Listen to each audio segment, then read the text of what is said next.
क्या पढ़ेंगे आज? Nelson Mandela. ये जो स्टोरी है ना पूरी की पूरी, ये इनकी खुद की ऑटोबायोग्राफी में से ली गई है।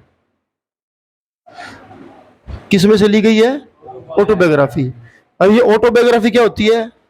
कोई इंसान अपनी कहानी लिखे और वो खुद ही लिखे।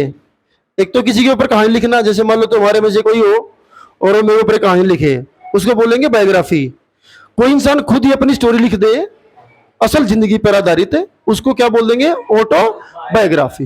तो उसी की ऑटोबायोग्राफी में से है। और ये जो पूरी की पूरी जो कहानी हमारे जो सिलेबस में है, वैसे तो ये पूरी बुक है उनकी, लेकिन उस बुक में से कौन सा दिन जो हमारे लिए चूज कर रखा है, दैट इज 10 मई 1994। उस दिन की घटना है। उस दिन उन्होंने एक स्पीच दी। क्या दी? स्पीच। और उसी स्पीच को इस चैप्टर के अंदर पब्लिश कर दिया गया। उन्होंने अपनी स्पीच में क्या क्या चीजें बोली हैं, असल में वही हमारा चैप्टर है। मतलब उनके बारे में कोई और कहानी नहीं है। वैसे तो इनके बारे में बहुत सारी कहानियां प्रचलन में है, जो मुझे आती भी है, शायद बीच में कोई याद आएगी तो बताएंगे भी, ठीक है। लेकिन यहां पर जो हम स्टडी कर रहे हैं वो 10 मई को उनका दिया गया एक स्पीच है, जो कि उनका या किसी भी लीडर के द्वारा दिया गया एक आइकॉनिक स्पीच माना जाता है कि भाई इतने बढ़िया बढ़िया स्पीच जो है वो दुनिया में बहुत कम लोगों ने दिए हैं। अब क्या था उस स्पीच का हिस्सा या क्या उस कहानी का सार है, तो सबसे पहले बात कर लेते हैं। इट वॉज द डे 10 मई 1994। साउथ अफ्रीका की हिस्ट्री में इसको ऑटम डे के रूप में जाना जाता है, ठीक है। ऑटम डे का मतलब होता है भाई एक सीजन, सिंबॉलिक किस चीज का है? एक सीजन खत्म हुआ, दूसरा सीजन स्टार्ट हुआ। यहां पर सीजन से मतलब है एक एरा, एक युग खत्म हुआ और दूसरा बढ़िया युग शुरू हुआ, उसके तौर पर इसको देखा जाता है, ठीक है।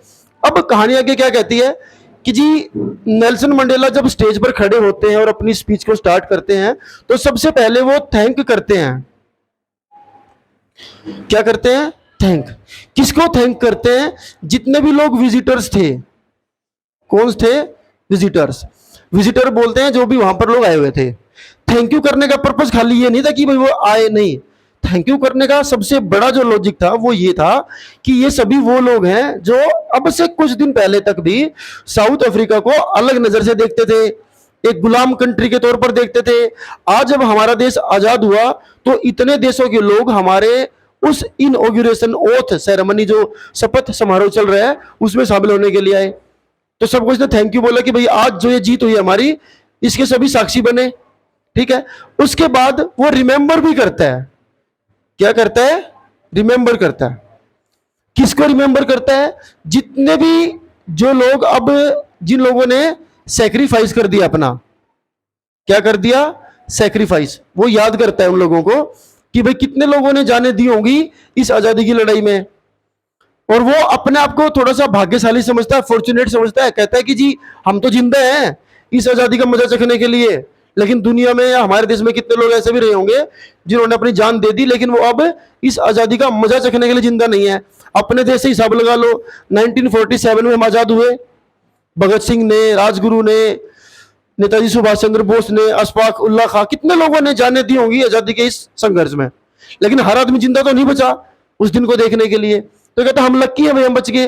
लेकिन हमसे भी बड़े बड़े सेक्रीफाइस देने वाले लोग इस दुनिया में, सॉरी इस कंट्री में हुए हैं, जिन्होंने साउथ अफ्रीका के लिए इतना कुछ किया है। उसके बाद उनकी ओथ होती है, ओथ बोलते हैं जो शपथ होती है, और वो क्या बनाए जाते हैं? President. Nelson Mandela became the first president of South Africa. As well as you also can say that Nelson Mandela was the first black president of South Africa. अब यहां पर वो जिस मुद्दे को सबसे ज्यादा उठाते हैं वो था रेसिज्म। क्या था? रेसिज्म। रेसिज्म से मेरा मतलब है व्हाइट और ब्लैक के बीच में जो कॉन्फ्लिक्ट था। इसके लिए यहां पर एक वर्ड यूज करा गया, दैट इज अपार्थिड। क्या वर्ड यूज किया गया? अपार्थिड। और वो कहता है कि इस पॉलिसी को अब हम खत्म करने वाले हैं पूरी तरह से अपने देश से। हमारे देश में अब हर आदमी इक्वल होगा, और ऐसी कोई भी पॉलिसी जो ह्यूमैनिटी के लिए इतनी खतरनाक है उसको हम देश में लागू नहीं रखने देंगे। हर आदमी को बराबर के अधिकार होंगे, हर आदमी को सेम टू सेम फैसिलिटीज मिलेंगी। अब वो अपने पुराने दिनों को याद भी करता है कि कैसे देश में कैसा माहौल था, क्योंकि जैसे इंडिया में ब्रिटिशर्स का राज था ना, ऐसे साउथ अफ्रीका में भी ब्रिटिशर्स का राज था, उन्हीं का रूल चलता था वहां पर। तो वहां पर बहुत सारे लोग व्हाइट और ब्लैक के बीच में हमेशा एक कम्युनल जो है वो इनटॉलरेंस देखने को मिलता था, दंगे फसाद होते थे। इवन शॉपकीपर भी अगर लाइन लगी हुई है और ब्लैक भले आगे है, व्हाइट उसके पीछे है, तो शॉपकीपर तक ये लोगों को बोल दिया करता, भाई तू पीछे हो जा, पहले उस व्हाइट को आने दे। इतना ज्यादा भेदभाव था। तो वो कहता है कि ये सबसे क्रूरतापूर्ण एक पॉलिसी है, सबसे घटिया पॉलिसी है जो इस दुनिया में किसी भी देश में होनी नहीं चाहिए। ये इंसानियत के लिए खतरा है, इसको हम अपने देश से खत्म करें। बाबू बेटा इसको, इससे खेलना बंद कर दे, ठीक है। देखो एनर्जी भी खर्च हो रहा है ना हमारे यहाँ पे, एनर्जी प्लस पैसा प्लस टाइम सब कुछ खर्च हो रहा है, ठीक है। एक अच्छा इंसान वो होता है जो हर चीज को इवेल्युएट कर लेता है कि भाई एक आदमी एनर्जी खर्च कर रहा है, हम टाइम और पैसा खर्च कर रहे हैं, और इन सब के बावजूद अगर आउटपुट जीरो मिले तो फिर वो तो काम खराब है किसी का। अगर सब कुछ खर्च करने के बाद भी आउटपुट जीरो मिले, मतलब हमने ईंट खरीदी, सीमेंट खरीदी, मिस्त्री को पैसे दिए, उसने समय दिया, घर बनाया, घर में गए, घर गिर गया। ये कुछ कुछ वैसा ही है कि हम सारे अपना अपना काम कर रहे हैं लेकिन आउटपुट जीरो है, ठीक है। तो इस पॉलिसी के खिलाफ वो आवाज उठाते हैं। अच्छा, इसी पॉलिसी के ऊपर वो एक काम और कर देते हैं, वो दो दो नेशनल एंथम पढ़ा होगा आपने, सुना होगा, ठीक है। कितने नेशनल एंथम बोले गए इस समारोह में? दो नेशनल एंथम बोले गए। दो क्यों बोले गए? एक किसके लिए? ब्लैक्स के लिए, और दूसरा जो व्हाइट थे उनके लिए। वजह क्या थी?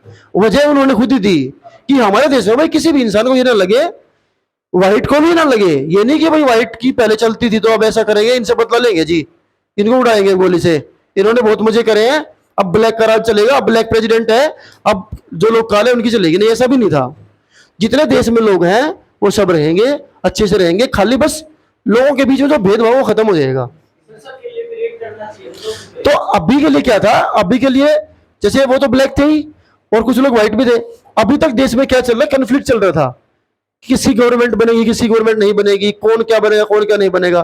तो फिलहाल के लिए जैसा देश में सिस्टम चलता आ रहा था, ताकि किसी को यह फील ना हो कि हमें अलग कर दिया। अभी तो एक ही बजता है, आज की डेट में थोड़ा दो बजते हैं, लेकिन कोई भी देश जब नया बनता है तो नया देश बनते ही पहले दिन उनके पास सब कुछ नहीं होता। हमारा इतना बड़ा देश आजाद हुआ, इतने पावरफुल लोग हमारे देश में थे, सरकारें पहले से कोशिशें कर रही थी, तब भी जैसे हमारे देश आजाद हुआ हमारे पास भी कॉन्स्टिट्यूशन कहाँ था, हमारे पास रूल रेगुलेशन कहाँ थे? नहीं थे। धीरे धीरे चीजें सुधरती हैं और वहां भी धीरे धीरे सुधर गई, और आज की डेट में साउथ अफ्रीका पूरे अफ्रीकन कॉन्टिनेंट में सबसे रिच कंट्री है। और देख लो कितनी लेट आजाद हुई थी, 1994 में ये फ्रीडम इनको मिली है। हमारी कंट्री से तो बहुत बाद में मिली है, लेकिन काफी रिच है, अफ्रीकन कॉन्टिनेंट के हिसाब से काफी रिच है। वहां की बाकी कंट्रीज जो है वो पुअर है। उसके बाद कहता है कि वहां की जो जनता है वो वहां के असली जेम्स हैं। अभी जेम्स का मतलब क्या होता है? जेम्स का मतलब होता है हीरे, कीमती पत्थर को बोलते हैं। कहता है कि साउथ अफ्रीकन सोइल के अंदर बहुत सारे मिनरल्स हैं, अगर वहां आप खोदोगे कस्सी लेकर के तो नीचे सोना चांदी कुछ भी निकल सकता है। हीरे की खान भी है साउथ अफ्रीका में, लेकिन बावजूद उसको क्या बोलता है? हमारे असली हीरे हमारे यहाँ की जनता है। अगर जनता ठीक ठाक रहेगी, सब प्यार मोहब्बत से रहेंगे, तो शायद हमें दूसरे जेम्स की जरूरत ना पड़े और हम आराम से जिंदगी गुजार सकते हैं।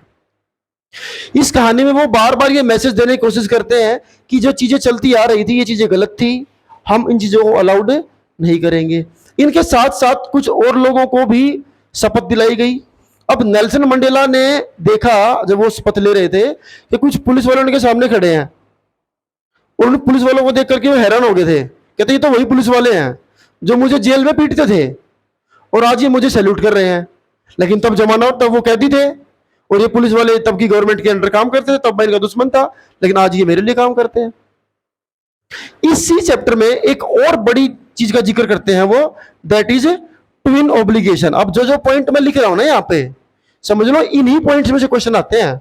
कभी अपार्थाइड के ऊपर आ गया, कभी दो नेशनल एंथम क्यों बजाएगा इसके ऊपर आ गया, कभी ब्लैक व्हाइट की पॉलिसी के ऊपर आ गया, कभी वो दिन कौन सा था उसके ऊपर आ गया। इन्हीं के ऊपर क्वेश्चन आते हैं हमेशा। एक क्वेश्चन किसी ऊपर बनता है?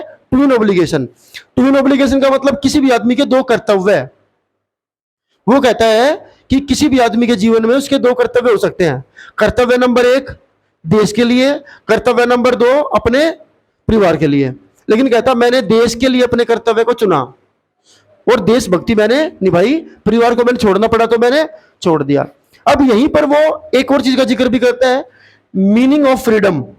इसके ऊपर भी बहुत बार क्वेश्चन बनता है, मीनिंग ऑफ फ्रीडम। और क्वेश्चन भी क्या आता है, सुन लो कि कैसे मीनिंग ऑफ फ्रीडम चेंज होता रहा बार बार नेल्सन मंडेला के लिए। मतलब मैं तुमसे अगर पूछूं what do you mean by freedom, तो तुम एक आंसर दोगे सर ये चीजें हैं तो इसका मतलब ये फ्रीडम है। लेकिन कहानी में नेल्सन मंडेला फ्रीडम के कई मीनिंग बताता है। वो अपने बचपन को याद करता है, कहता है जब छोटा था मैं तो अपनी मर्जी से खेतों में खेलना, अपनी मर्जी से बैल की सवारी करना, नदी में नहा लेना, ये फ्रीडम हो गया। थोड़ा और बड़ा हुआ, अपनी मर्जी से स्कूल जाना, अपनी मर्जी से क्लास अटेंड करना ना करना, ये सब चीजों को मैंने किस में काउंट कर लिया, फ्रीडम में काउंट कर लिया। थोड़ा और बड़ा हुआ तो देर रात तक बाहर घूम लेना, जिससे मन करे शादी कर लेना, ये सब चीजों को मैंने क्या मान लिया, फ्रीडम मान लिया। नौकरी जहां मन करे वहां नौकरी कर ली, ठीक है, जब मन किया पैसे कमाए, जब मन के घर लेट के, ये सब चीजें फ्रीडम है। लेकिन असली फ्रीडम वो कहता है कि ये सब चीजें फ्रीडम है ही नहीं, ये सब चीजें पार्शियल फ्रीडम है। हम मन मन में खुश हो सकते हैं कि देखो मुझे छूट मिल गई, मैं तो फ्री हूं।